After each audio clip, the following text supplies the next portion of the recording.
another denomination or another calling or self-worship. I don't care what it is. Jesus can free you. It seems like he was free from something. They saw the guy, he was just crazy. And Jesus was to release all that out of him. They'd seen him be healed, but they've seen that before. What they saw was what came out of him go into something else. And they saw that there was something there that wasn't. They absolutely saw the reality of demons, and that's what I want you to see. It's a reality. But I want you not to miss the bigger part of the reality, is that Jesus is the one that did the sending. Jesus is the one that did the freeing. This was physical proof. This man could go home and now he'd be accepted in his community. Man, his community didn't want him. Nobody wanted him around them. Not the kids, not the adults. He was a scary dude. And he was unfit to be around people. Now he would be fit. Or perhaps Jesus just wanted to show you and I and the people then how badly the demons want to ruin your life. Satan wants to ruin your life. Man, he wants you to act up at home. He wants you to not behave. He wants you to have a bad, awful day all the time. Man, he relishes you having a bad, awful day. And we feed into that. We buy into that. How have you bought into it this week? Don't be thinking about anybody else, man. We're really good at thinking about other people. Oh, I know what they struggled with. What about you? How has Satan gotten control of some of your life? How has he beat you down and made you buy into a lie? How has he kept you away from God? You see, this man was created in the image of God, yet he had been kept away from God because of demonic activity, and he was not worshiping God. He was as far away as you and I could be. And how often do we get there? Because we're not a part of the fellowship of God. Man, and we know that the demons, or the enemies, picked off the stragglers in the Exodus. Man, they straggled, they picked them off. Hebrews 10:23 and 25 says, don't fail to meet together as is the habit of some, yet we find all kinds of reasons not to meet together. Who are you glorifying in that? You don't have to answer me. You have to answer God. If we fail to meet together, fail to be a part of the body of Christ, there's only one place that we're giving glory. That's the darkness. We are missing what he's offering us here. We're missing the power and the strength of being in the congregation.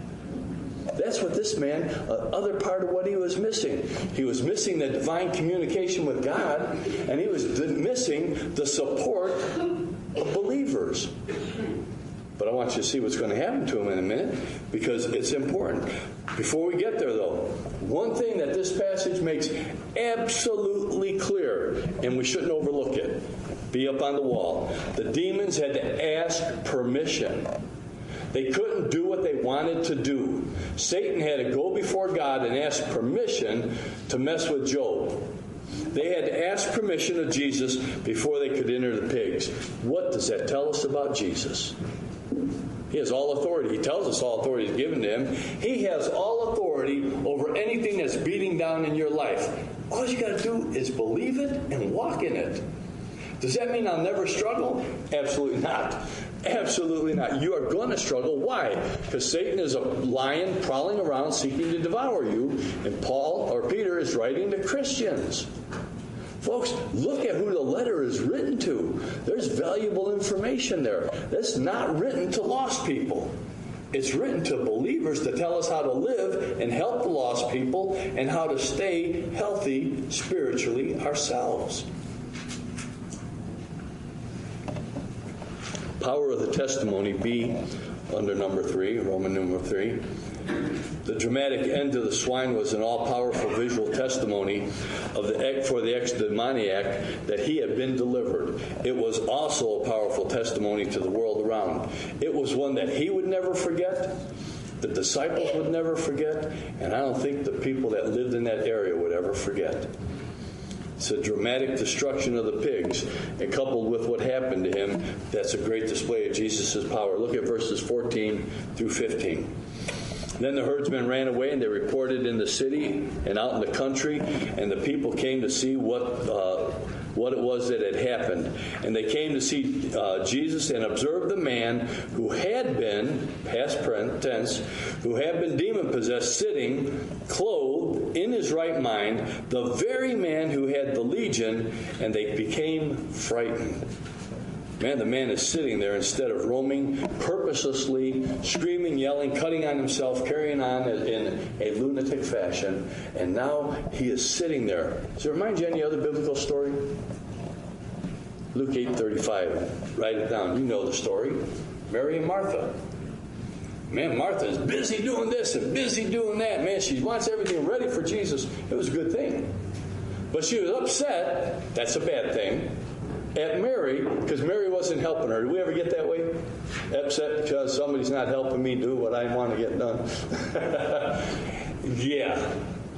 But what did Jesus say to Martha?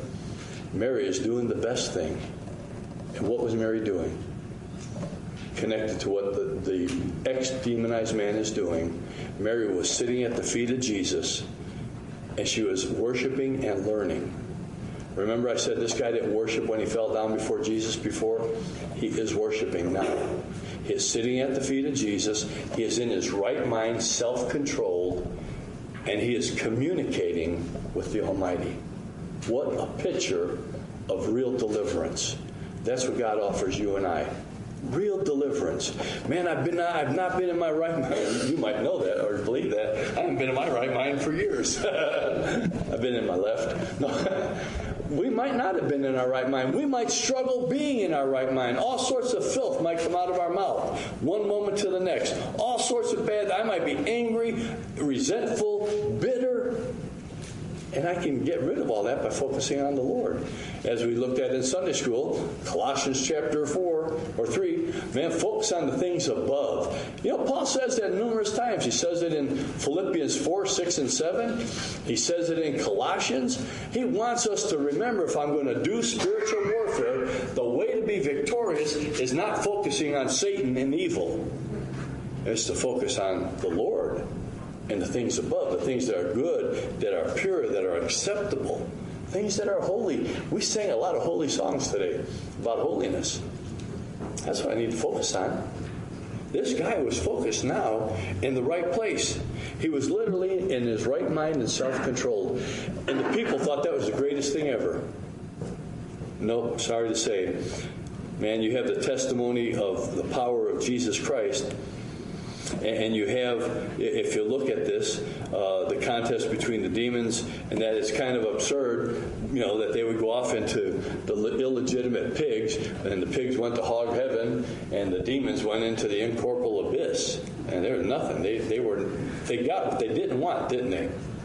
They didn't want to be in incorporeal, a bodily form. They wanted to be terrorizing humans or terrorizing animals, anything. They thought they were going to get what they wanted, and they didn't.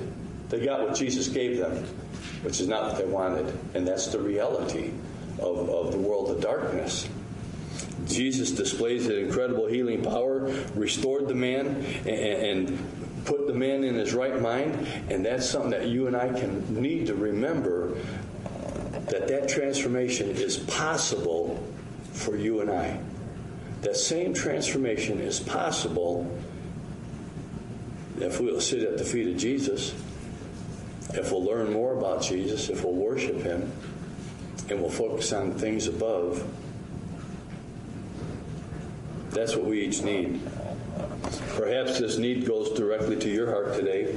Man, maybe you've descended into a low, so low in sin, and the marks are profound on your life, and you're not functioning the way the Lord would have you function. You may have even been or are being demonized, being pushed around by demonic activity. You can't be possessed as a Christian. You can be oppressed, and they can beat up on you and beat around you. They can work at doing that, but you cannot be demon-possessed. And as you hear this message, maybe you're saying, man, don't be naive. You know nothing of the grip of evil that has been upon me. Man, I know evil. I have been gripped by evil in my life. But I know whom I believe in, and I know that he is able to do everything that I need done in my life, because his name is Elohim, Jesus Christ. He's God. power of testimony. Not mine. Get you behind me, Satan, because Jesus is the Lord of my life. Remembering that Jesus took the certificate of debt from the cross that Satan was waving for me. He put it behind him. His blood covered it. And Satan cannot say, you owe me. No, as a believer, I don't owe him anything. Some time to ponder as we close. Perhaps you're deeply scarred. I know a lot of Christians that have been deeply scarred in their life. Scarred by bad habits, scarred by demonic activity, scarred by being involved in it, scarred because their mouth is totally out of control, scarred because anger and bitterness, resentfulness, fault-finding, scarred because of blaming, scarred because somebody hurt me in my past. Perhaps you're dishonest. Maybe they're sexual scars. Perhaps you feel that you're beyond hope, beyond help. Read the story again. There is not one person outside of the reach of Jesus Christ. Not one. Each one of us. I don't care how young you are. Don't care how old you are. It doesn't matter. If you will seek him out, you will find him when you seek him with your heart. And then once you seek him and you ask him into your heart, you know what you have to do then? Walk with him. Talk with him. And he'll lead you the right way. And when you feel those urges to do the wrong, when you feel those urges that come up and you want to slap somebody silly, we sometimes feel that way. You feel the urge to cuss somebody out because they really got on you. You remember what I told you the old timer said to me in Missouri, because he heard me swearing like a truck driver or like a sailor or whatever else. And he said to me, you know why people swear? Because they're ignorant. How dare he call me ignorant? And as I thought about ripping his head off, the Lord was even working on me back then. I realized he was right. I was ignorant. I did not know a better word to use, and so I only used filthy slang. And God freed me of that. I thank him. If you're deeply scarred, Jesus who calmed the seas, Jesus who took control and calmed the man that was tortured by darkness, will come and calm your heart as well. Last thing, the reaction of the Gerasene people. But here's the danger. What did they do? They were afraid. Well, it's a good thing to be afraid because you've just seen the Almighty working. You've seen the power of the Almighty. But their fear drove them, instead of to Jesus, away from Jesus. And what do they say? Verse 17, they began to entreat him to depart from their region. Oh, Jesus, that's too much. Would you just leave? We want to stay the way we are. And sometimes we say that to the Lord. Oh, we might not verbalize it in those words, but we act it out in our lives. Man, he tells us he's got the power to help us overcome all those things in our life that are tearing us apart, and yet we just let them tear us apart because we don't walk in the truth of what he has said. And in effect, we're saying, Jesus, would you leave the area? Just leave me to myself. Didn't David pray that one time? Psalms 39. David says, boy, Lord, would you take your eyes off of me that I might have joy before I die? That's the pit of depression. That's the worst part of depression you could ever be in, when you're asking the Lord to take his eyes off. If you want to know what that looks like, you look at Jesus on the cross, and when it turned to total darkness, the Father, in effect, turning his back on the Son as he died with your sin and mine. That's a pitiful place to be. That's what they were saying to the Lord here. But Jesus is getting into the boat. What's the reaction of the ex-demoniac? He said, can I go with you, Jesus? Yeah, I want to go. Man, I want to be with you. That's the better place to be. But Jesus had a chore for him to do. And Jesus tells him, go to your family and friends. And it says that the man immediately left, and proclaiming Jesus, what he had done, to the Decapolis, that is 10 cities. Man, he didn't just go home. He went to tell everybody he could about Jesus. And now you see the first missionary to the Gentiles. He is the first missionary to the Gentiles.